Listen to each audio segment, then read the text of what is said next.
What up, y'all? So we're gonna do a prediction video for UFC 323 right now. But before we go, your boy lost his tooth on Thanksgiving. He was chewing on a sugar cane. It was a little harder than I thought it would be, and my tooth broke. So there it is. There it is. Okay. I'll be getting it fixed soon. I'll probably get knocked out again in sparring or something like that. I don't know. Who cares? So yeah, we're gonna start with the main event. We're gonna go with Petr Yan versus Merab Dvalishvili. We're gonna start with the main event. We're gonna go all the way through the first fight on the prelims. Look, I'm Petr Yan's my favorite fighter. Everything in me wants to pick Petr Yan. Every single thing inside me wants to pick Petr Yan. 3 fight win streak. You know, he beats Marcus McGee. He's beating guys like Song Yadong. You know what I'm saying? He is looking very, very impressive in his last 3. The issue is, you know what I'm saying? It's Merab is just built. I don't know, man. I've been rewatching the last fight that they had. The first fight that they had, and I've been trying to figure out angles in which Yan can come out and win this second fight. I've been trying to think of every single way possible. And I think the only way possible really would be for him to increase his cardio. Because the truth is, it wasn't like Yan just he got blitzed through and ran through in a sense that Merab just would not stop shooting takedowns. Merab just would not stop pressing forward. Merab just kept pressing him and shooting takedowns even if he didn't get him. He would shoot the takedowns. Yeah, Merab started the fight. Both guys started the fights chewing up each other's lead leg. Beyond had to switch stances. Um, you know, don't get me wrong. When Petr Yan fought Southpaw, the body kick was there. The body kick was there. And how do you take, if you're going to take any life, he has to find a way to hurt Merab. He has to find a way to hurt Merab. That liver shot, you know, maybe exercise that southpaw stance and work the body more. Like if I'm Yan, I'm doing body work this entire fight. I'm doing body work, body work. Every chance I get to tap that body, to attack that liver, every chance I get, that's what I'm doing because you got to find a way to slow Merab down. And Petr Yan, while he's my favorite fighter, while I think he's the second best fighter, I think he's the most skilled fighter in the division, but I think he's the second best fighter in the division. Um, he doesn't have power. So it's not like he can go out there and flatline Merab, right? He can't flatline Merab. He needs to, right? He's gonna have to overwhelm him with damage like he does to everybody else. But that's just impossible because Merab's an alien. His cardio is just unstoppable. Yan is going to have to find a way to hurt this man. Liver shots, attack the body. You understand what I'm saying? Because again, even in the third, fourth, and fifth rounds, Yan was still stuffing takedowns. He was still swinging hard shots, right? I think Yan got him down a few times too, as well. Or maybe it was a scramble. I can't remember. But either way, Yan has to find a way to hurt this man. And the only possible scenario that I can think, and I'm going to keep going, I'm going to do a couple breakdowns on that fight specifically this week. But I think the only real possible, he has to hurt him. And the only way I see him hurting him is if he just focuses on one specific, the body. Maybe go shin to shin on those leg kicks. You know what I'm saying? Exercise the southpaw stance a little bit more. But Merab's just an alien, man. Versus the thing is, Merab seems to be getting better at striking, picking his shots better. Versus Corey, he hurt Corey. He hurt Yan too on the feet. I mean, he was chopping Jan's lead leg in the conventional stance badly. He hurt Corey. He hurt Sean O'Malley. He was able to get a finish versus Sean O'Malley, which when was the last time Merab got a finish? He seems to be getting better, even though he's like 35. You see what I'm saying? So I just think that for for Yan, he's going to have to like laser focus in. And he's guys. Yan is his leg got hurt. There was a clash of heads. I think his eye swelled up. Um, yeah, he's gonna have to find a way to avoid those things from happening. I don't think Jan can like change his style and start to be moving around on the back foot, and he's not gonna. That's not how Jan fights. He's not gonna win that way. I think Jan just has to. Sorry, Jan's just gonna have to lock in and say, you know what, I'm going to the body. I'm going to the body. I'm going to every chance I get to attack Merab's body, because Jan doesn't really necessarily have to worry about much in the way of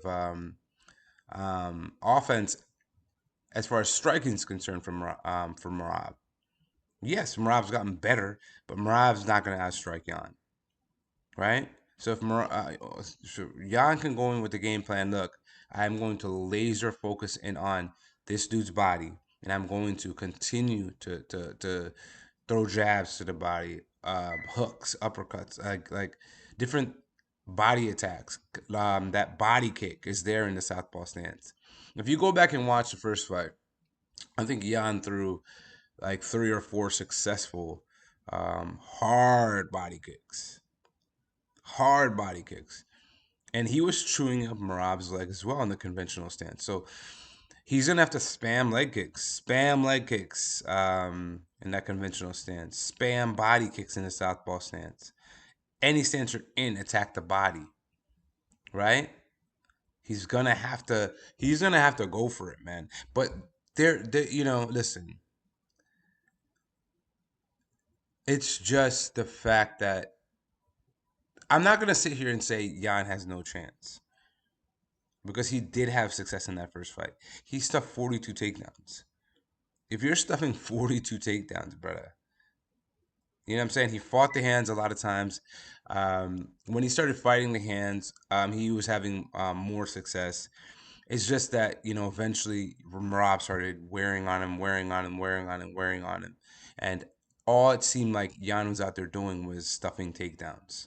That literally is what it seemed like. But early in the fight, I mean, he was having success with with the leg kicks. Um, he landed a hard, I think it was either a left straight or a right straight. Can't remember what stance he was in.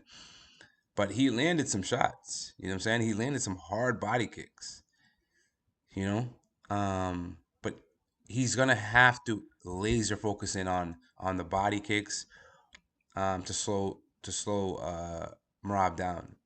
And just never stop shooting, throwing the leg kicks when you're in the conventional style stance.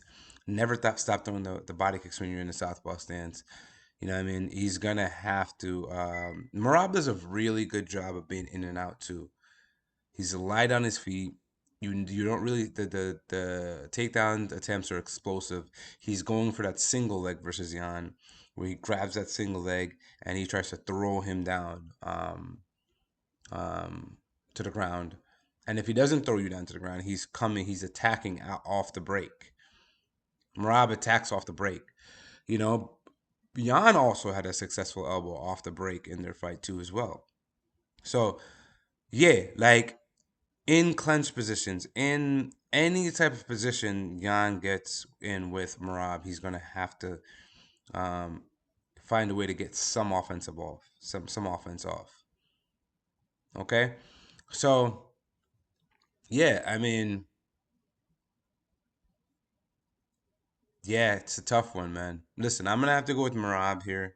I know I just went on a little bit of a rant because I want Jan to win, but it's tough to pick against Merab, man. He seems to be getting better. Um, there were some variables in the first fight. I do think there was a clash of heads. I do think that you know Jan has a ability to switch stances, so he doesn't have to stay in that conventional stance as much. Try and switch between stances a little bit more. Flow between stances a little bit more to try and give yourself a better chance. I do think you'll have more success in the second fight. I just don't think anyone can beat Merab right now. Until I see someone beat Merab, I can't sit here and pick someone to beat him, because um Yeah, I mean, the first fight was just too much. It just seemed like it was just too much wearing on Yan. Too much wearing on Yan. Maybe if Yan could time a punch or like a perfectly timed punch or something like that. Outside of that, I don't see how Yan is gonna win this fight, man. And it pains me because I literally have watched their first fight this week. I've watched it like already like 4 or 5 times, trying to get an angle for Yan, but I can't find it.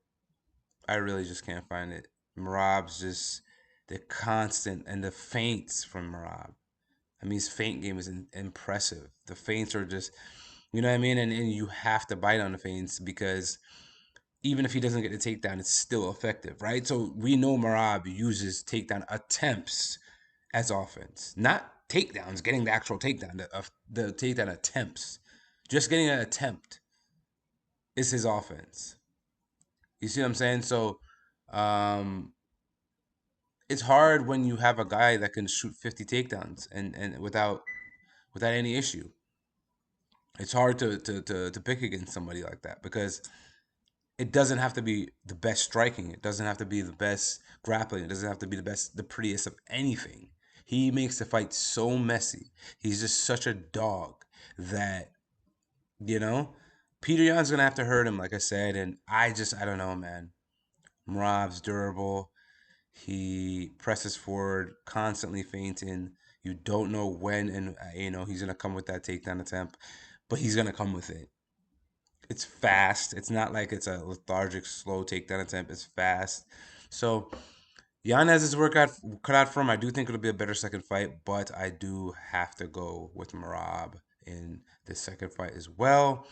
And after that, I mean, it's just like, what else do you do for Merab? I mean, we have to start looking at super fights. And that brings me to Alexandre Pantoja versus Joshua Van. Now, Joshua Van, man, how impressive is this kid? How impressive is this kid? I'm gonna be honest with you. I personally think that this might be too much too soon. I think that Joshua Van, I think he's like 24, right? He's like 24 years old, and I do think that he's gonna be the champion at some point. At some point. I mean, you have guys like Tatsuro Taira that's there that I think are gonna be challenges for him. But what a fight versus Brandon Royval, man. What he's doing against upper echelon competition. You know what I'm saying? Bruno Silva, that KO where he broke him, he breaks guys. He also has an insane gas tank, insane gas tank. Ray Suruya broke him. You know what I mean? Stuffed countless takedowns. Cody Durden, right? He's breaking these guys. Now, we saw Charles Johnson fraud check him. This is what I will say. I do think that Alexandre Pantoja has too good of wrestling to lose to Joshua Van, and I'm gonna tell you why. Here's the thing: while we've seen Pantoja, we've seen him, we've seen him just being so dominant with his wrestling, right? Against guys that are KO artists. Kyra France has incredible KO power. Kyra France was able to and has insane takedown defense, Kyla France. Insane takedown defense, right? But he wasn't able to stop Pantoja's takedowns, right? The only person that we've really seen stop Pantoja was Davison. Davison Figueroa, who's giant for the division, who's good pretty much everywhere Pantoja's good. He's good everywhere Pantoja's good. And so we saw Davison give Pantoja real problems. But my point being is, with Kyla France having the takedown defense that he does, Kyla France having the KO power that he does, Joshua Van doesn't have that type of KO power. He doesn't have that type of KO power. So Joshua Van also has brick wall takedown defense like Kyla France. But what did we see happen in that Kyla France fight? Even though it was the second fight they had, Kai got taken down and he got submitted. So Or was it a split decision? Or unanimous. I can't remember what it was. I think he got submitted. But my point being is Joshua Van, I think, is a younger, better version of a Kyla France. I think Joshua Van has better boxing. But the thing about it is Joshua Van doesn't have the KO power that Kyla France does. He doesn't have the KO power that Kyla France does. So that's what you need, I think, to finish Pantoja, who has a iron chin. He's gonna be able to eat Joshua Van's punches. He's gonna be able to take that damage from Joshua Van, because Joshua Van is a volume striker. He wears on you over the fight. Brandon Royval drops him in the fifth round, or was it the third? Was it a three round fight? Whatever round it was, the final round, it was a 3-rounder. He drops him in the third and final round after, hitting Royval with some insane bombs.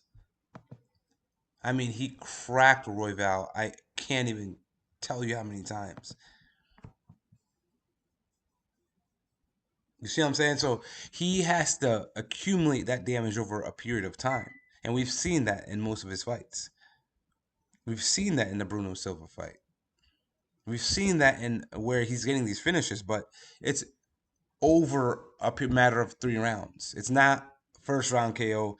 And I believe that you need to have that type of power to finish a Pantoja.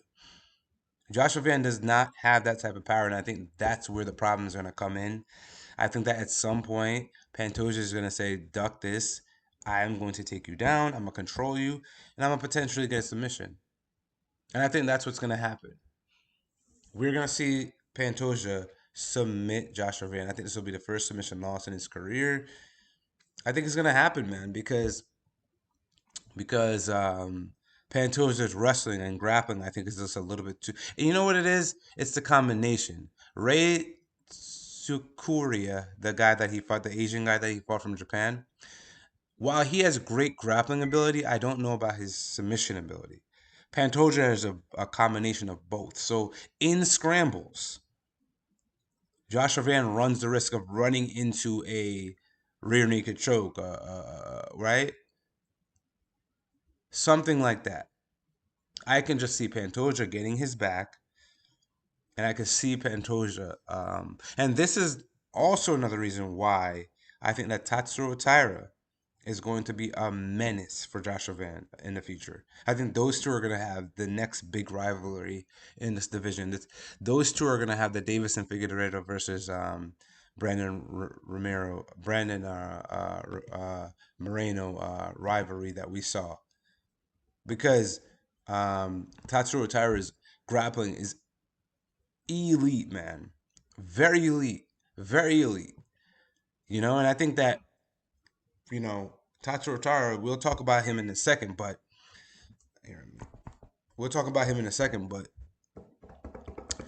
yeah, I do think that Joshua Van is going to struggle with grapplers of that level, of that magnitude, the Pantojas and the Tatsuro Tairas of the world, because he doesn't have that flatline KO ability, and you need that versus Pantoja.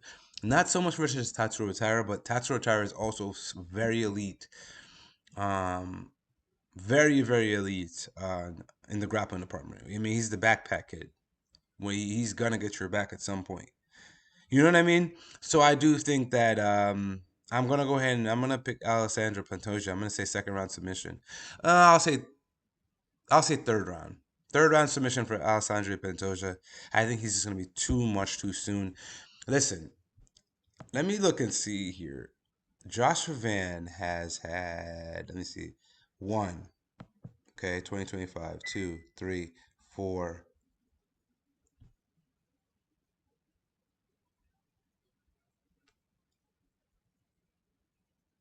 5, 6. He's had 6 fights in a span of a year. 6 fights in a span of a year. I can see Joshua Van losing this fight and winning 3 more fights before another year's even over. Joshua Van is winning. He's going to be a champion. This is my point. He's going to be a champion. It's just a matter of when. I do think he still has a little bit of work to do as far as the grappling is concerned. His striking is his boxing might is in my opinion the best in the division. I think a matchup that I really am clamoring for is Joshua Van versus Manel Kape. That might be the only person that can give Joshua Van real problems. Can you imagine the striking battle between Manel Kape and Joshua Van? The speed of Manel Kape versus the technical precision boxing of Joshua Van. That would be so crazy to watch, and I can't wait to watch it. I do think it's gonna happen. I do think it's gonna happen because what's happening now? You have Brandon Moreno fighting Tatsuro Taira, and then you have Manel Kape fighting Brandon Royval, I think. So I can see Tatsuro Taira and um, right Brandon Moreno fight, and the winner of Tatsuro Taira and right. So the winner of the Tatsuro Taira Brandon Moreno fight, fighting the winner of the Royval versus Cop fight, and then maybe you know what I'm saying the loser of that fights Van. Like that's what I'm saying. It's like there's a lot of fights right now in the mix. There's a lot of guys right now that are right there, and I think that Cop, Van, all these guys, Tatsuro Taira, Moreno, Royval, all those guys are right there. Right, a couple more wins, and you could see one of those guys fighting for a belt. So I think we will see Cop versus Van very in the near future, and I think it's going to be one of the best fights we have ever seen, ever striking matches. It'll be insane to watch. I cannot wait to watch that fight, man. I am so hyped for that shit. Even though we're not even talking about that fight right now. But yeah, so I got Alexandre Pantoja winning by third round submission. Rear naked choke is what I think will happen. I think his grappling is just going to be a little bit too much for Joshua Van. On to the next. This fight, I am very hyped for. You know, of all the fights on of all the fights on this card, I think it's between Pantoja and Van, Brandon Moreno that I'm the most excited to watch. I think these fights, while they last, are going to be so much fun. We saw Tatsuro Taira in one of the wars of the century versus Brandon Royval. I mean, very good. Um, Listen, this is a tough one, man. Tatsuro Taira versus Brandon Moreno. This is a tough. Brandon Moreno is good everywhere. He's a great striker, great boxing, good grappler. We saw the wars that he had with Davison. One of the greatest flyweights in the history of this sport. One of the greatest flyweights. You can't take that away from him. Um, the thing about it is where we're about to find out how good Tatsuro Taira's grappling is. Because if he's anywhere the level of Pantoja, um, he may get this done. I am a huge fan of both fighters. I am an enormous fan of both fighters. These might be my favorite two fighters in this division. Tatsuro Taira versus Brandon Moreno. These might be my two favorite fighters in the division. Now that I think about it, it's going to be a very insane fight, man. I think Brandon Moreno is going to have the advantage on the feet. I think Tatsuro Taira will have the advantage on the ground.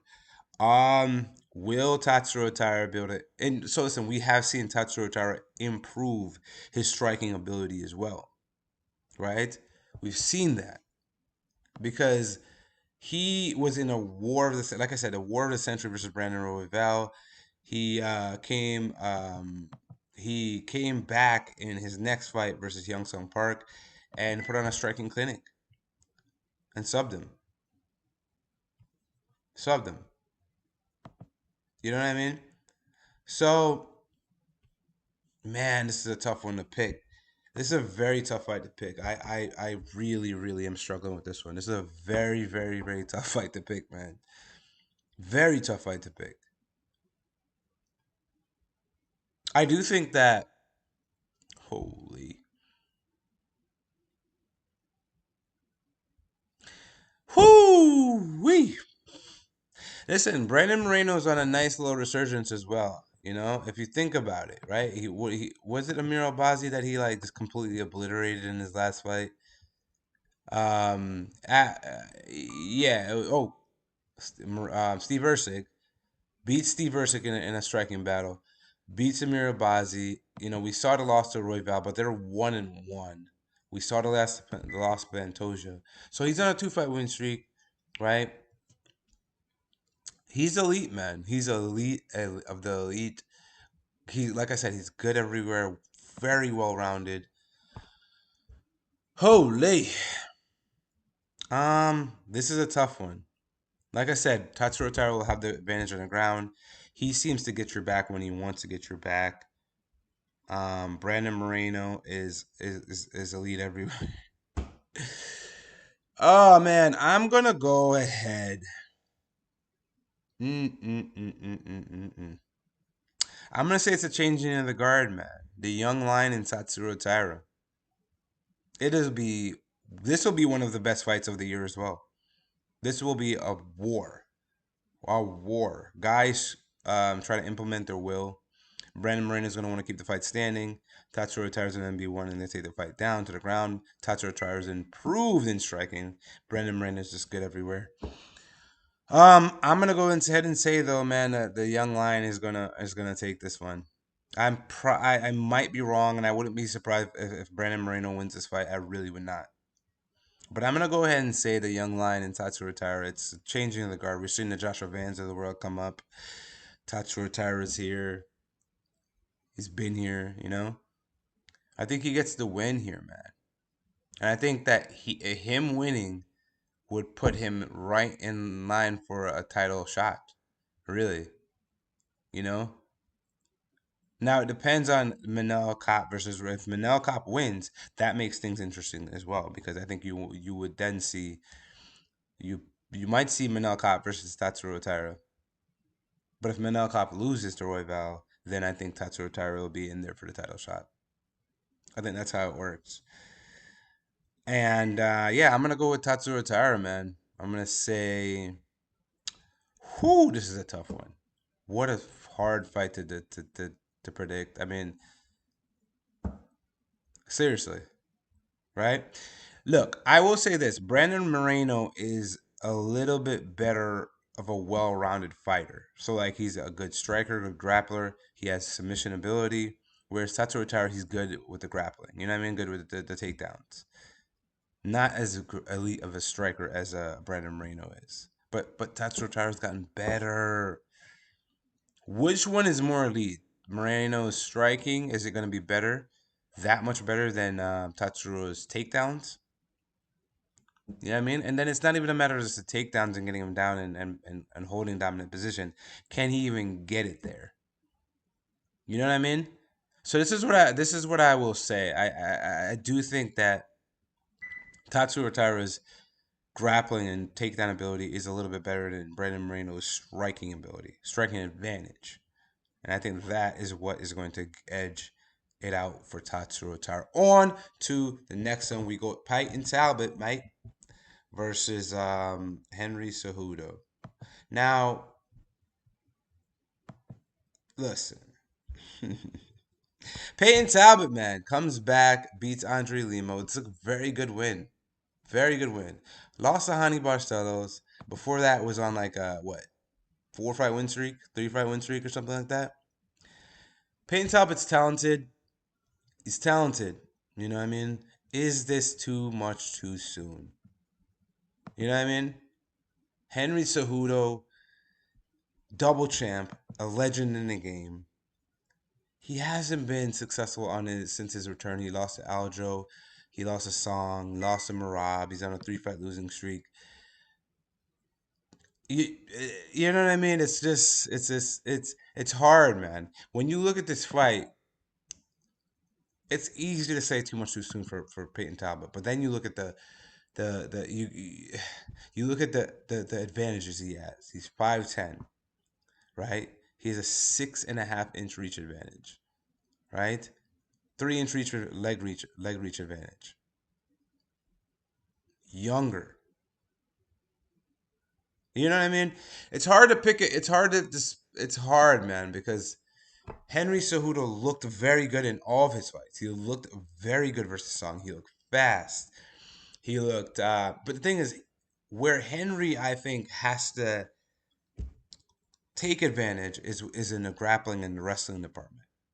Not a good, like, super good submission artist. Never been known for that. But I think that's where he would have to have the dominant performance. And I just don't know if I can say that that will happen. I don't think that's what's gonna happen here.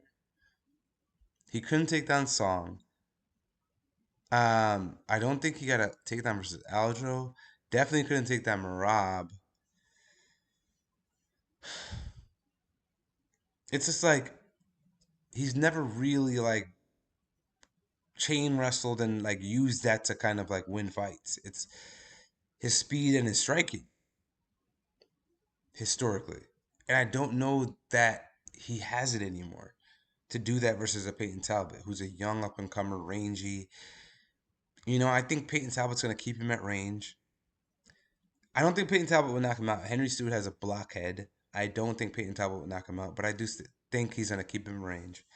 He's going to be younger, more athletic, more in his prime. I'm unfortunately going to pick Payton Talbott here, man. And at first I was thinking Henry. I was thinking this is too much too soon for Payton. But yeah, man, when you really sit and think about it, you're just like Henry just hasn't won a fight since he's come back from retirement. And I think he's gonna go out coming back losing 4 in a row. And I think this win will catapult Payton right back into that prospect conversation, like big prospect, big name prospect conversation. He still is a big name. I think he just lost a little bit of steam versus that loss to Hani Barcelos. So, yeah, looking forward to this fight. I could be wrong. This fight card is very tough to pick. I mean, these are some hard fights to pick, right? Every single fight so far has been very, very hard to pick. But I'm going to go ahead and pick Payton Talbot to win a decision there, not a split decision. I think that Henry is going to make it interesting. I just think that where Henry has to overextend himself to be successful, I think Payton Talbot can just stay rangy and relaxed and just in his kind of like flow state. I think Henry is gonna have to do too much to get the victory versus a Payton who just has to kind of stand behind what he's good at. If that makes sense, okay? Yan Blachowicz versus Bogdan Guskov. Um, Listen, Bogdan. Bogdan's powerful. Bogdan's powerful. Bogdan's very good. Very good. You know what I mean? We know he's coming off that first round KO versus Nikita Krylov. Beat Billy Alcana, beat Ryan Spann. We know the only loss he's had was to Volkan Oezdemir, which is aging really well for him.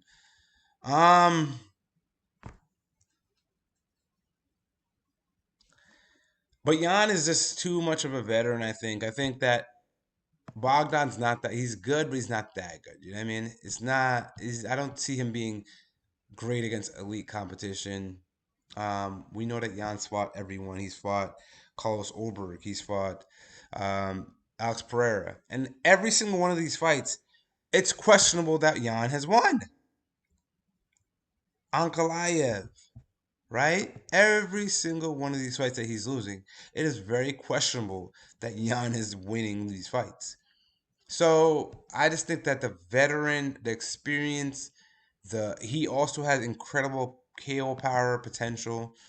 He's known Nikita Krylov. Bogdan's not getting a first round KO here. I just think that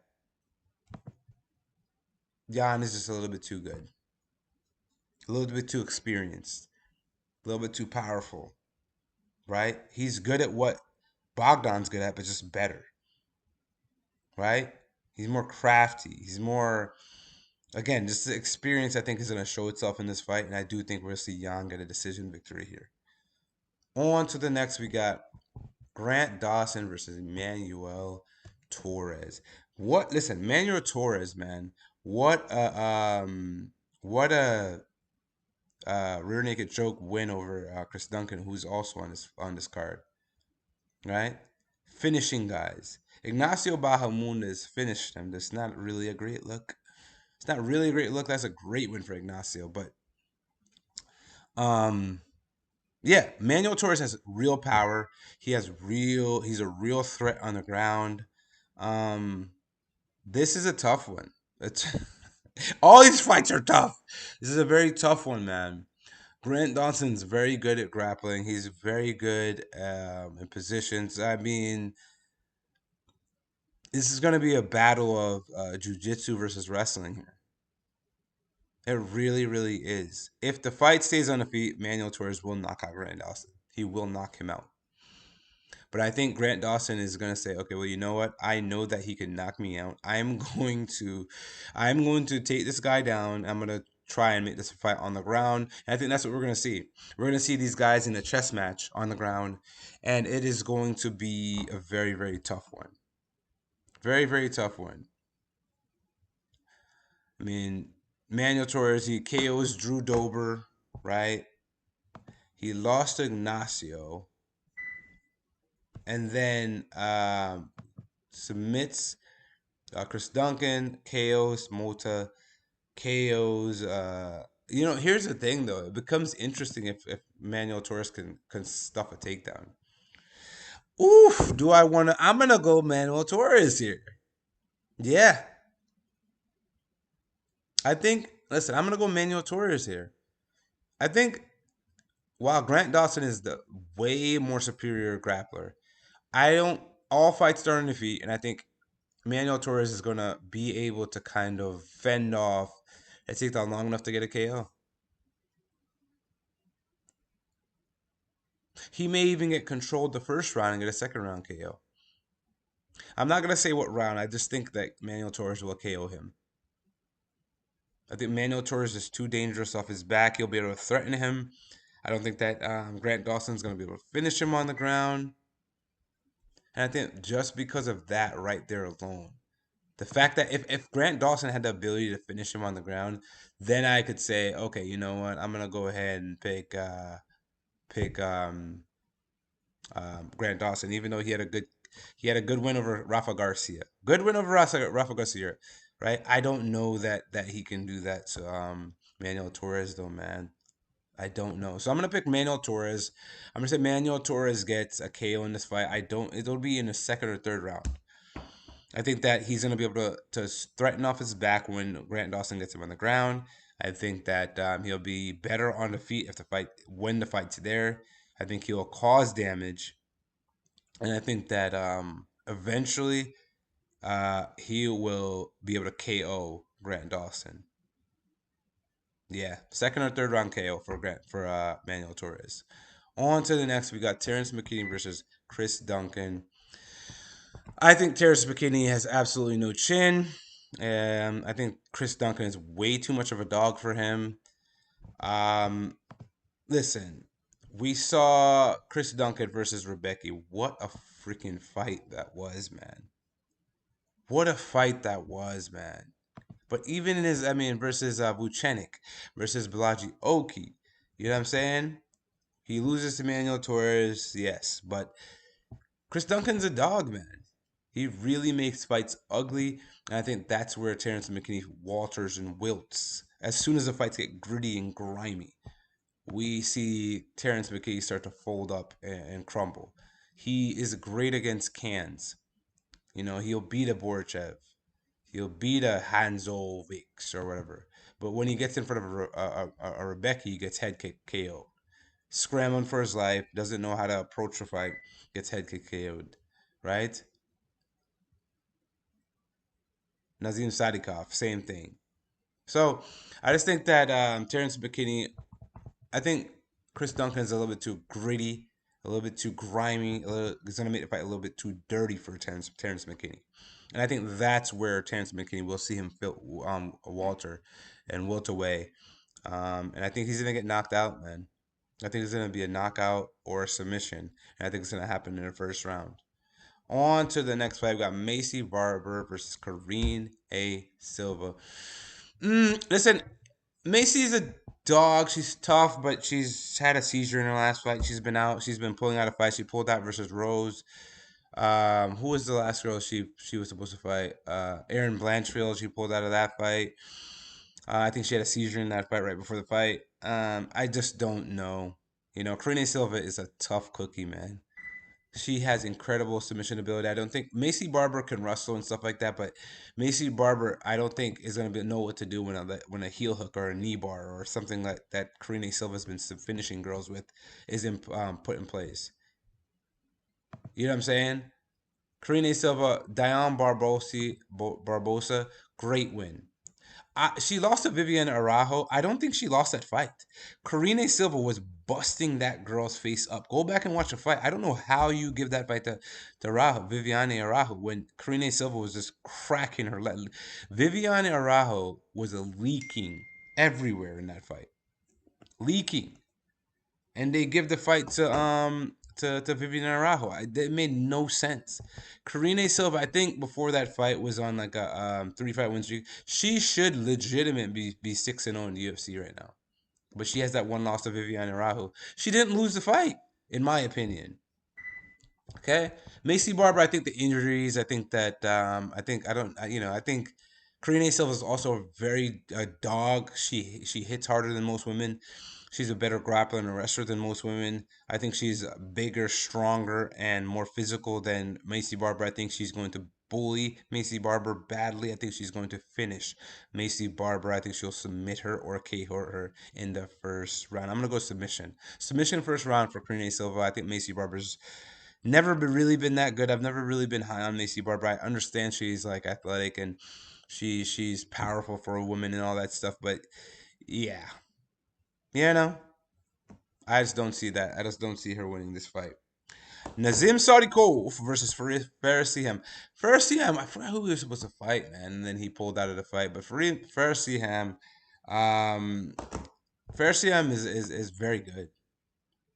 Like he didn't have that behind his name when he first. But I mean, if you're beating a Mike Davis, man, and you're taking Mike Davis and picking him down up in the air and slamming a Mike Davis, if you're KOing Matt Favola with a standing knee, like Ferris CM is very good, and I think he's gonna be very dangerous, very dangerous, for the lightweight division moving forward. He's going to be a problem. You know what I mean? He's going to be a problem. You know, I didn't like the Terrance Mckinney loss, but that's the only loss he's had since he's been in the UFC. That was an early first round loss, and I think that he wasn't as experienced as he is now. I do think that Ferris is very good. I do think that Nazim Sadikov is also very good. That head kick is serious. Who did we see him? Nazim Sadikov versus Vyacheslav Borishev, and versus Nicholas Mota or Ishmael Bonfim. Caught Ishmael with a question mark kick. Nazim Sadikov is very good. He's very powerful. But we also saw him get hurt versus Vyacheslav Borishev. What was it, Borishev? Yeah, it was Borishev that I think dropped him. Someone dropped him. Ishmael Bonfim maybe. Someone hurt him in their fight. But yeah, it was Borishev I think that hurt him. They had a draw. Um Nazim Sadikov is very good. He has very powerful kicks. He's a powerful guy. You know what I mean? But I just think that for RCM's flow state, he's able to stay rangy, right? What's the reach advantage here? For RCM has let me see here, 6-inch reach advantage. He has a 3-inch height advantage. Yeah, I think Ferris Shahams is going to keep it rangy. He's also able to generate power. He's also a good grappler. He's good everywhere. Um, yeah, I just think that Ferris Shaham is going to be a little bit too much. He's going to be ahead at every single point of this fight. I think he's going to just have the advantage everywhere the fight goes. And I think that you'll see Ferris Shaham I mean, there's a potential he gets a finish here. But let me see here. As Nazim Sodikov, has he ever been finished? Let's look. I'm sure he has, but so he's 11-1 and 1. Yeah, listen, Nazim's good. I just think that Faris Siam is just going to be a little bit better everywhere. If that makes sense. He's just gonna be a little bit. He's a ranger. He's also dangerous. He has KO power. He's dangerous. You know what I mean? Both guys are dangerous, but so is but with both guys being with both guys being dangerous, and Farasiham having all the attributes on his side, I think that's where the problem's gonna be. Marvin Vettori versus Bruno Ferreira. Something really wants me to pick Bruno Ferreira here, man. I really, really, really want to go in and pick Bruno Ferreira. I think Marvin Vettori, his head is not in the game. I don't think he's taking the sport serious right now. I mean, lost to Brendan Allen, lost to Roman Dilitsey, lost to Jared Cannonier. You know what I'm saying? He beat Roman Dilitsey in the first fight. You know what I'm saying? But he's just like he's 1 in like 4 in his last, good win versus Costa. That's a good win. Um I really, really, really want to pick Bruno Ferreira here. I know that Marvin Vettori has an iron chin, and I think that Bruno Ferreira, for him to win, he would need a KO, man. Because he's not just like, he relies a lot on his power. He's not this like KO guy or this volume guy that's gonna pour it on you or whatever. Most of his fights, his wins are ending in the first or second round. I don't think he's gonna be able to finish a Marvin Vettori. And that's where I'm struggling. So I'm gonna go ahead and pick Marvin Vettori by decision. Even though Marvin Vettori, I don't think he's taking it seriously. I think the only thing that Marvin Vettori really has is the fact that he has an iron chin. Literally, that's what he has. Yeah. So I'm gonna go ahead and pick Marvin Vettori though. I just think that his chin. He's he's literally gonna win because of his chin. I just think that Bruno Ferreira relies too much on that finishing ability. He's not a type of fighter that's gonna be able to stretch it over a distance and say, okay, you know what, I'm gonna out volume you. He's not that type of fighter, and I think that's what the problem is gonna be in this fight. And I think Marvin Vettori, with the chin that he has, I think will beat Bruno Ferreira. It would be crazy though if Bruno Ferreira KOs him for the first time. That'd be insanity. I want to see it, but I am gonna pick Marvin Vettori to win this fight. Jalen Turner triumphant return versus Edson Barbosa. Edson Barbosa, I think, is just on a decline. Jalen Turner is just one of those fighters with all the ability in the world, but has zero IQ. Versus Ignacio Bahamundes. Why are you on the ground? You're outstriking him. Why are you on the ground, bro? He gets, I think it was like a scramble where he gets on top of Ignacio and he goes and he engages. Get up, man, and continues to outstrike the guy. He was outstriking him. I don't know why you would do that. Versus Money Moicano. He is beating the shit out of Moicano. Drops him, and walks off. You drop somebody, swarm them, bro, and finish him. Fumbled the finish. He fumbles a lot of finishes, man. This guy, Jalen Turner. Fumbles a lot of finishes. And that's what the problem has been in his career. Even the Dan Hooker fight, I thought he fumbled that finish. You know what I mean? But he is fighting at Edson Barbosa, who is just literally, I mean, his eye doesn't work. Something's wrong with the guy's eye, his right eye. You know what I mean? Lost to Jakar Close, lost to Lerone Murphy. You know what I mean? He did beat Sadiq Yusuf. That was one of his best that was one of his best wins ever. That was one of his best wins. But we know Edson's a human highlight reel man in his career, legend in my opinion. But I just think that he's a little bit past his time. I do think that Jalen Turner's still a little bit in his prime. I think Jalen Turner's like 31. I think he's still a little bit in his prime, more in his prime than Edson Barbosa is. And I do think that Jalen Turner gets this done. Yeah, I can't trust Edson Barbosa. You can't beat a Drakkar Close. I mean, I think Jalen Turner would destroy Drakkar Close, in my opinion. Okay, Iwo Baraniewski versus Ibo Aslan. Ibo Aslan, I think it was Billy Alcana. He had a shit fight, a fucking disgusting display of fighting. They both were in there doing absolutely fucking nothing. Ibo Aslan surprised that he lost the fight. Before that, Ayan Katulaba, he finished him, and he finished somebody else in the first round, I think. But Iwo Baraniowski is, I think, a very powerful, very, very powerful guy. Good at wrestling, good at grappling. He's good everywhere. He's very powerful. I mean, he's getting like, I think every one of his fights are first round finishes, including the contender series. He looks very, very good and promising, and I just think that Ibo Aslan's garbage, man. I really do. For you to perform the way you did versus Billy Alcana after your first two fights in the UFC is just, I can't pick you because I picked you confidently versus Billy Alcana, and then you go out there and do what you did. So I can't pick you, Iwo Aslan. I'm gonna pick Iwo Baraniowski to win. I'm gonna say first round submission. I'm gonna say he's gonna get a double a power double leg, and he's gonna take you down. And he's gonna do like an arm bar or arm triangle, or he's gonna get something, and he's gonna finish you. Body lock, maybe get your back. Antonio Tricoli versus Mansur Abdul-Malik. Antonio Tricoli, we saw, got KO'd by Shara Magomedov. Who was the other guy he lost to? Trayshawn Gore, standing guillotine. Trayshawn Gore. Mansur Abdul-Malik, very powerful. Shit performance versus Cody Brundage. I think they overturned that and made it like a decision law win for him. Something happened with that fight where he finished he finished Cody Brundage, but it was like a knee or something like that or a headbutt or something like that. So they overturned the fight.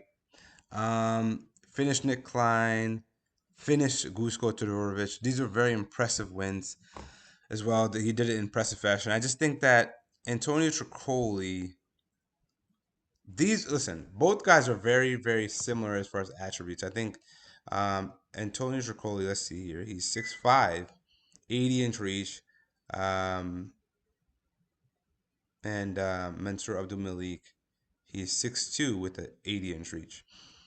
I think Mansur Abdul-Malik is powerful. He's more powerful than Antonio Tricoli. I think he's going to catch Antonio Tricoli. I think he's going to finish Antonio Tricoli. And I'm going to say second round, even though his fight versus Cody Brundage was fucking shit. It was I don't know what the hell he was doing the first two rounds. But in the third round, he swarmed him. He swarmed him in the third round and finished him. And they overturned it. I think it was like a headbutt. But I do think a lot of those punches landed, hurt Cody Brundage. I think Mansur Abdul-Malik, he's a powerful guy. He's shown that in his first three fights. I think he will finish Antonio Tricoli. I don't think Antonio Tricoli is anything special. I don't think he's anything very good. And I'm going to say Mansur Abdul-Malik wins by second round TKO. On to the last fight of the evening. Myron Santos versus Muhammad Naimov. Listen, Myron Santos, I don't think he throws enough volume to beat Muhammad Naimov. I'm picking Muhammad Naimov by decision. I think that Muhammad Naimov was impressive in his win versus Nathaniel Wood. Very, very impressive performance. Even the loss to Andre Lima before he got submitted, I thought he was winning the fight. Muhammad Naimov will pressure you. He's in your face the entire time. Myron Santos, it strikes me as a person that will feel very uncomfortable with that happening to him. Because even in his win versus Sadiq Yusuf, he threw 40 strikes, significant strikes the entire fight.